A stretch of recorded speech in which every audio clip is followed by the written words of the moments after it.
ดีครับเอฟซีช่องคนครับ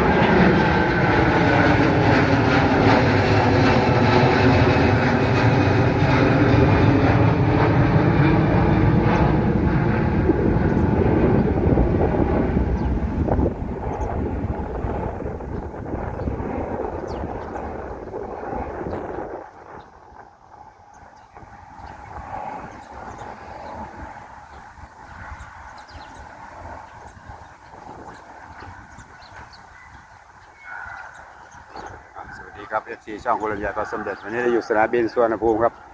ตอนนี้โซน F ตั้งแล้ว1 แถวนะครับโซน F ยาวๆแล้วนี่ตอนนี้อีกคันเดียวเต็มแถวครับนี่ครับโซน F ยาวๆแล้วบรรยากาศเย็นครับ26 องศาครับโซน F ตั้งแล้วครับ1 แถวนี่ครับตั้งแถว2แล้วครับกดไลค์กดแชร์กดติดตามสวัสดีครับ